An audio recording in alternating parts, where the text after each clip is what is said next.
Welcome to Journey on Conversations, a monthly webcast where we talk with leaders and members of FFBC and beyond about what it means to pursue a Christ-centered life.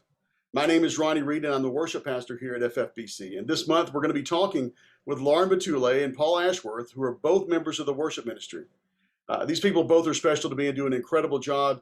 Paul's one of our longest tenured volunteers, and Lauren is not quite as long as Paul, but she's been here a little while. So please help me welcome Lauren and Paul. We're so glad you're both here tonight, and we look forward to talking together. So let's start with Lauren. Tell us a little bit about yourself, your family, kids, etc. Hi, I'm Lauren Batule. I am married to Eric. We live in Sonoy, and we have three lovely children. We have Olivia, who's 5, Samuel is 3, and Benjamin is 1. So we have a loud and busy house. I'm originally from Pike County, moved away for college, kind of moved back to the area after that, met Eric, and we've settled here. Awesome. Awesome. Paul, what about you? Well, my name's Paul Ashworth. My wife is Mary Ellen.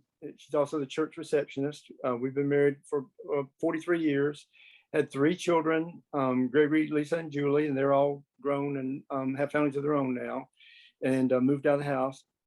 Mary and I have been married for 43 years. Both of us went to high school in Atlanta together. We're high school sweethearts. Dated all through high school, through college, and then married after we got out of college, and then been married ever since, and moved here to Fayetteville.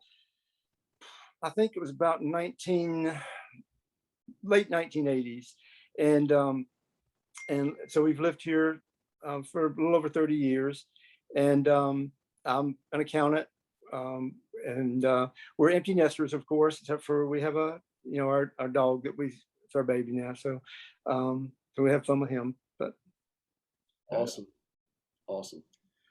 So Paul, when did you guys join FFBC, and what brought you here? Tell us a little bit about that and how that went. We actually had when we came to Fayetteville, we were attending another church originally, and that church had some internal issues and was having a split, and so we started looking around for another congregation, another church to join, and we started visiting around, and we had visited FFBC one week, and the next week our kids came running and getting us up out of bed on Sunday morning and said, "Hey, y'all need to get ready to go to church. We had to go to church." And so we thought, all right, if the kids are excited about going there, then that's probably where we need to be. And they had found a connection with their other friends and with the youth group there, and so we've been there ever since. And that was about 1996. So we started.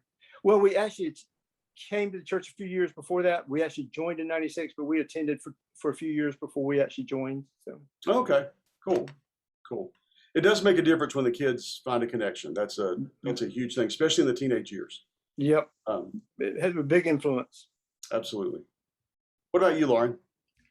Well, I said, had moved back after college to the area, and then I met Eric, and we started dating and just needed to find a place to get plugged in. And so we had visited several churches in the area, lots and lots of churches in the area, and finally found FFBC. And we came for just a week or two, and then we decided to go to Sunday school, and we went to Brian Jeffers' class, and we just really clicked with our Sunday school class right off the get-go and felt like home right away. So we just have been here ever since. That's awesome. And how long has that been? We joined in 2012. Okay. So we'll stay with you on this one, Lauren. What is your main role in the worship ministry? What do you do? I mostly sing in the choir and sing on praise team on Sundays. Excellent. And what about you, Paul? What is your role? What do you do with the worship ministry here?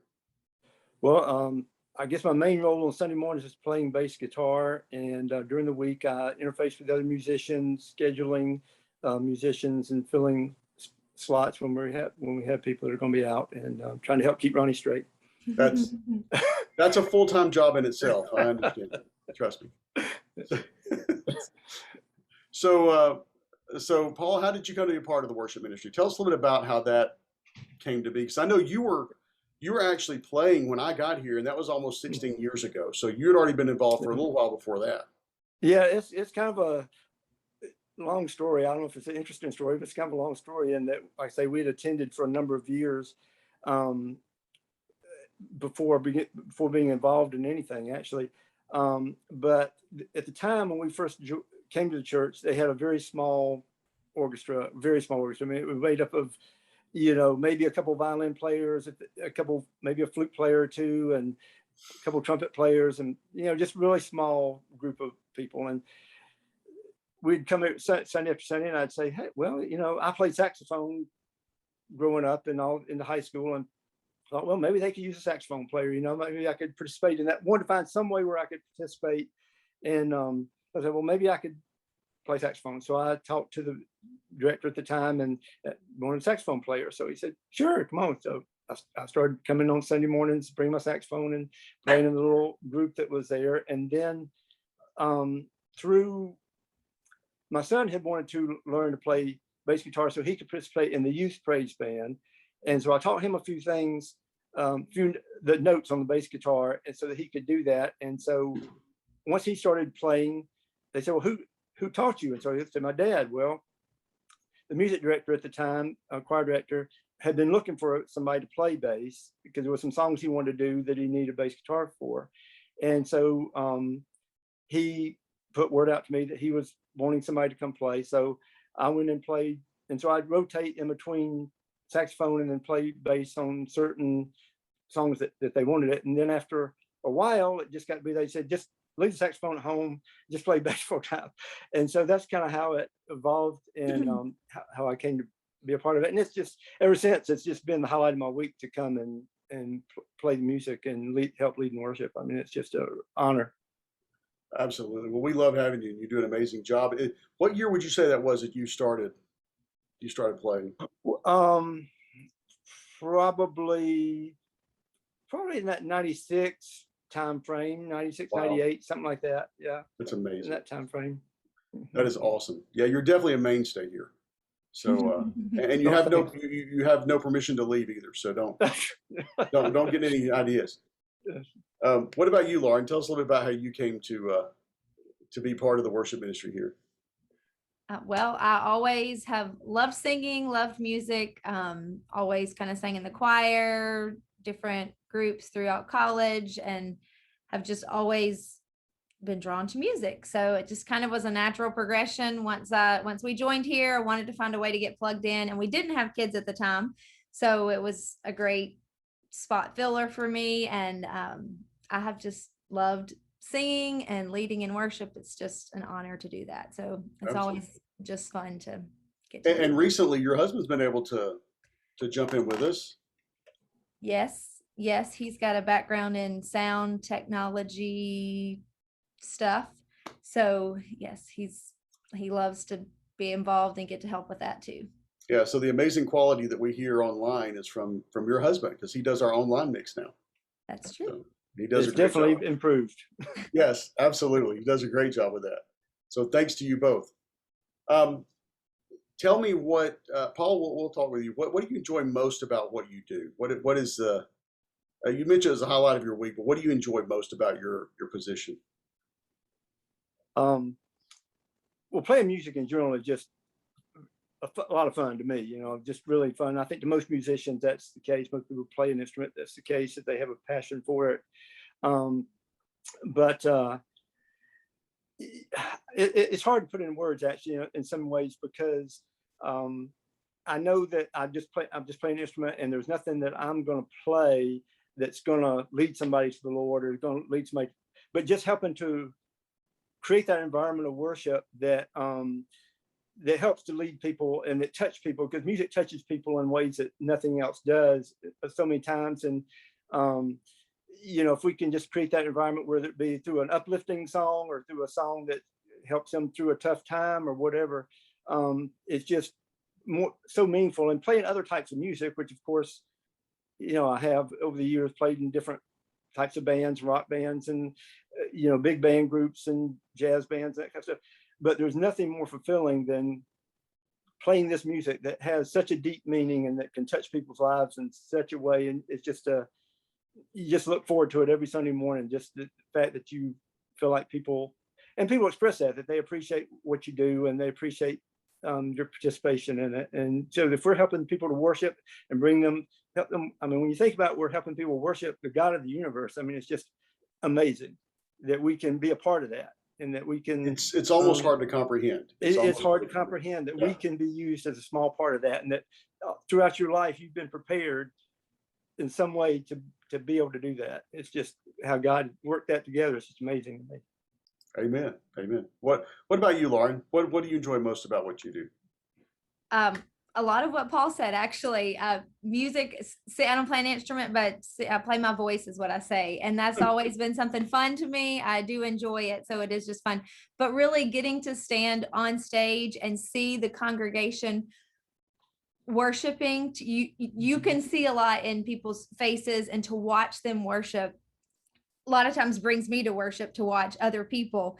When you can see, you know, somebody's having a hard time, and you can just see on their face that day, if you know, like, you know what they're going through, and you can see them at the feet of Jesus worshiping him in their circumstance. And that brings me to my knees almost on a weekly basis, you know, to see people, or just people praising him with, you know, their faces are almost radiating, kind of, you know, when you can see that joy on their face. And so just getting to lead others in that worship and hearing them sing and watching them, it's really an honor. I don't take it for granted, but that is probably my favorite part of it's definitely a beautiful thing, especially when you see it from our perspective.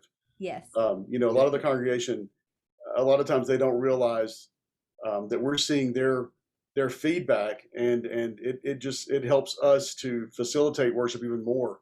It's a great thing, the family of God, the way he's brought it together and makes us all unified and one in worship. It's really a great thing. So Paul, I'll start with you on this next question. How has worship music changed, and since you began serving here, or has it, or what changes have you seen musically or in your role here? Well, of course, when I first started out playing, we were mostly doing just hymns, straight hymns pretty much, and an occasional praise song, but it was, you know, it was kind of downplayed. The praise songs were, to some extent, mostly more hymns based, more orchestral type sound to them. And then, of course, over the years, we've gone more towards a contemporary feel, more towards the Christian contemporary music, and then the updated hymns, which are still got, you know, a lot amazing me. I mean, when you look and listen to the song we just did this past week, "Just As I Am," and we did, you know, and how they've redone and added additional lyrics, it just is so meaningful. And so yeah, I mean, we can definitely see a lot of change. Of course, we've still got the traditional service for people who just like, you know, primarily the hymns, but the service that I play with, of course, is primarily more contemporary, and I enjoy that. You know, it's more to my appealing to me. Awesome. Well, what about you, Lauren? You said you started in 2012, so you definitely haven't been here to see as much as Paul. But have you seen any changes, or what have you seen? Yeah, I'm kind of a newbie in that sense. I guess I haven't seen as many changes. I do see that we gravitate more away from the hymns as time progresses, it seems like, or we do more of the modern hymns with the twist, like Paul mentioned last Sunday's song. But I haven't seen a huge change since I've been here. And I will say, if I could add, I have seen a much more, in the last few years, much more acceptance of the contemporary songs and the updated hymns from our congregation. I mean, first off, there was some reluctance, it seemed like, with some of them, but then I have seen a lot more acceptance of the new songs, and I think that's been really great. And some of the seasoned members, may I say, have really been encouraging in that way, you know. Why do you think that is? Do you think it's maybe because they're hearing it more on the radio, or things like that, or do you think it's just I think they're realizing that maybe there is more to those songs than what they originally thought. And as they've listened to them more and more, as they heard the lyrics and more, maybe as they've become more attuned to what they're saying in those songs, and they're realizing that there's more meat to them than they originally maybe thought there was. That's a great word. That's a great word.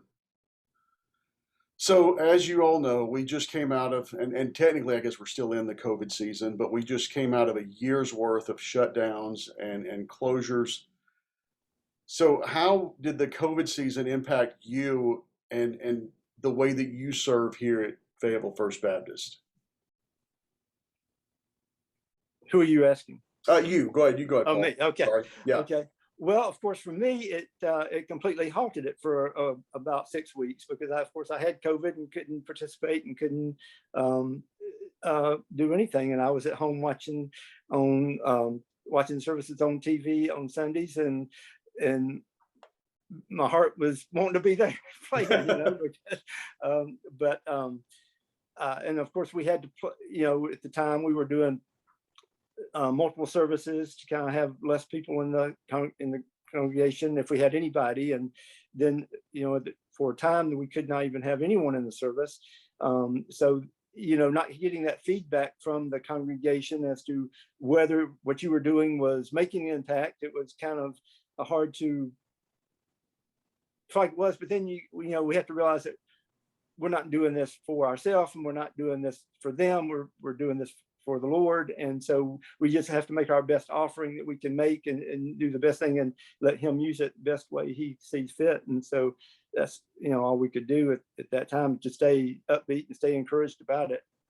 Because it was definitely a difficult time, tough time to minister. What about you, Lauren? How were you impacted, and how you served here? How was that impacted? Well, personally, I said I have a 1, 3, and 5-year-old. So when we were completely online, it was very hard for Eric and I to stay focused on the online service with, little kids don't have that kind of attention span. So the Sundays that I would be on praise team, it was very nice to go to be in the service. It was very different because there were 15 people in the building as opposed to, a full crowd. But not having anybody in the audience for a while, and then having multiple services but very few people in the audience, made me realize the importance of gathering together as the body. Like when we started getting back together with small crowds, and then our crowd grew bigger, it, like I mentioned earlier, seeing people worshiping is just an honor, but realizing the importance of worshiping as a body, how we can spur each other on, like we've talked about before, and to be with each other physically was just that much more important. You don't realize how important it is until you lose that, that opportunity. So having that back is. I totally agree. There's been a few times since all this has happened that, as you know, we wear the in-ear monitors. I've taken out one of my in-ears just to be able to hear them sing. Yeah. It's just such a beautiful thing now to be able to hear the voices resonating again. It's great. So I'm thankful that we could do what we had to do during that time, but I hope we don't have to do it again. Yes. And seeing, being able to see now that I feel like we do have a better online presence through all of this, if we can see any positive through all of this, I feel like our church has reached out. I know I've seen a couple people in other countries, in India, I think just a week or two ago, somebody was watching, and it's like, I don't know if they knew anything about us before COVID, but because of this terrible situation that we ended up in, now we have, we've expanded our reach and we're able to spread the gospel even further. So that's been another kind of realization that I had. I know we had our services, you could go to the website and view the services before, but now that they're just broadcasted for everybody to view, it's that much easier to get to. And so that's kind of awesome to know that also. Absolutely. Absolutely. So we've talked about all these things, and we've talked about how you guys have come to be a part of the worship ministry here, and how that's manifested itself in your life as a ministry, and how you've been able to minister to others and seen the responses of others. So what would you And Lauren, I'll start with you. What would you say to anyone on the fence about serving in the worship ministry? We're about to start choir back on the 18th, which is going to be a whole new dynamic, and it'll be a great thing. But what would you say to anybody that may be sitting there going, I've got a gift, I could plug in, but I don't know. What's your advice? I say go for it. There's nothing. What do you have to lose? The way I look at it, you get to lead. It's a privilege and an honor for God to give you the talent that he's given you. Don't waste it. Go for it. You get to lead other believers to the throne of Jesus every Sunday. Don't waste that. Absolutely. That's a great word. What about you, Paul? Yeah, I would say similar to what Lauren said. If you've got particularly from the band instrumental standpoint, if you've got a skill, if you play an instrument, we can use you. Don't just sit in the congregation every week. I can say that I wish I had not sat there so long before coming forward and say I would like to participate, because it has just been so much fun and gotten so much out of it, and doing it over the years. And the time commitment is not heavy. It's not a heavy burden for you. It's like I say, it's a lot of fun, and just like I say, it feels like an honor to be able to be up there every week and do that. And I think if you have a ability, have a skill, a talent to play an instrument, then please make that known, and let's get you plugged in and have you come join and play with us. Yeah, I'm pretty sure we've never turned down anyone that wanted to serve. So we're we'll plug you in somewhere if you've got a passion and you want to serve. We will gladly plug you in and give you a role in the worship ministries. So Lauren, Paul, thank you both for joining me tonight for Journey On Conversations.